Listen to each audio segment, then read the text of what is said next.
Hai, assalamualaikum. Aku mamanya Aina ya. Mau mencoba bercerita tentang kenapa sih Aina ya? Kenapa sih anakku? Kenapa Aina harus bolak-balik ke rumah sakit?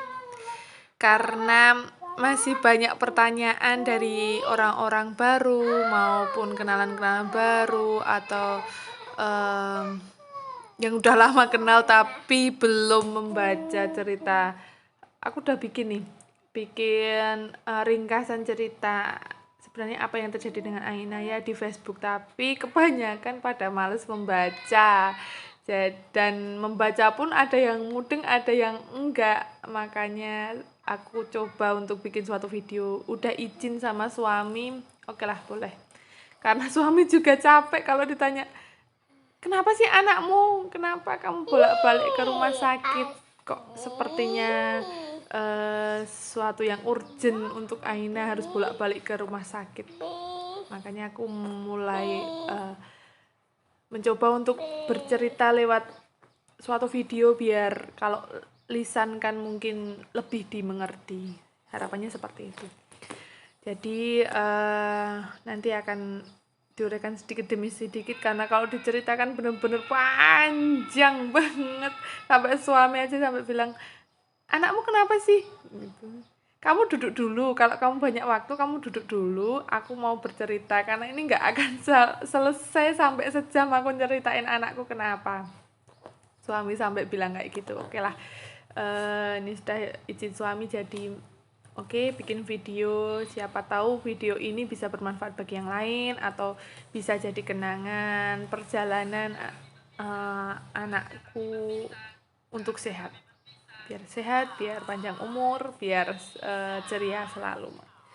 Jadi mau mulai dari mana? Aina kenapa? Aina itu diagnosanya ada beberapa, jadi nggak cuma satu diagnosanya. Tapi ini masih banyak untuk penyelidikan. Jadi kalau ditanya, Aina kenapa sih? Aina sebenarnya sakit apa sih, Mama? Bingung jawabnya karena profesor sendiri pun juga masih mencari sebenarnya itu ya anak kenapa sih gitu. Jadi Aina itu menyandang didiagnosa yang pertama adalah hipotiroid, yang kedua ada leukodistrofi, ada dysarthria, ada hipotonus, ada apalagi keterlambatan perkembangan pastinya. Karena Aina belum bisa berdiri, belum bisa duduk sendiri pun dia masih harus dibantu. Dan hipotiroid, Aina ya didiagnosa hipotiroid. Jadi hipotiroid itu apa?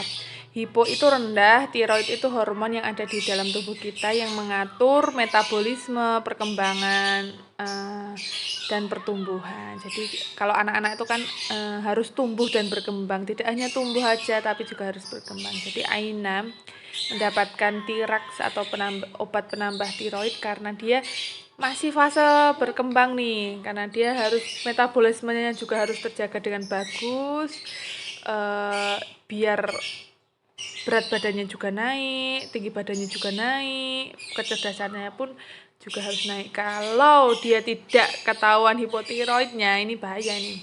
Pertama dia bisa pendek, bisa cebol seperti itu. Yang kedua, terus kalau perkembangannya juga pasti akan berpengaruh karena metabolismenya yang tidak sehat pasti akan mempengaruhi kecerdasannya. Nah, alhamdulillah Aina tidak ada keterlambatan di kognitif ya. Dia bisa membedakan warna, dia bisa menghitung, dia bisa menyelesaikan puzzle dengan baik, dia bisa hafal hewan-hewan beserta suaranya, walaupun kata-katanya. Jadi dia sartia. Di sartia itu pelafalannya kurang sempurna seperti ini. Karena dia kan ada hipotonus atau kelemahan. Jadi kelemahan di seluruh tubuhnya. Di lidah pun ada otot, dia juga lemah. Makanya dia seperti mengucapkan bola itu boa, kepala jadi kepawa, seperti itu. Itu memang harus dikoreksi, memang harus terapi wicara dan latihan biar tidak salah. Oke, seneng nih badannya. Kita Aina cerdas nih, walaupun belum jalan tapi dia cerdas sama seusianya yang seusia dia perkembangan otaknya. Tapi itu malah menjadi suatu tanda dan jadi curiga sama dokter yang nanganinya. Bu, tapi Aina tidak terlambat ya kognitifnya, kecerdasannya. Iya. Di lain sisi aku senang ibaratnya ya udah alhamdulillah anakku pintar gitu. Tapi itu ternyata tanda kalau berarti ini ada suatu masalah serius bukan di otaknya, Bu. Terus di mananya? Berarti ada di sarafnya. Saraf ada dua ya. Maksudnya dia saraf di otak apa di tulang susung tulang belakang. Makanya ternyata itu tadi dia ada leukodistropinya. Apa itu leukodistropi? Nanti akan saya terangkan setelah ini. Oke, membahas tentang leukodistropi. Aina itu ada diketemukan gambaran suatu leukodistropi pada hasil CT scan-nya. Sebenarnya ini berharap bukan leukodistropi, aku berharap banget. Aduh, tapi yes, sudahlah gimana lagi nanti ya. Ini masih untuk dicari, harus ditegakkan pakai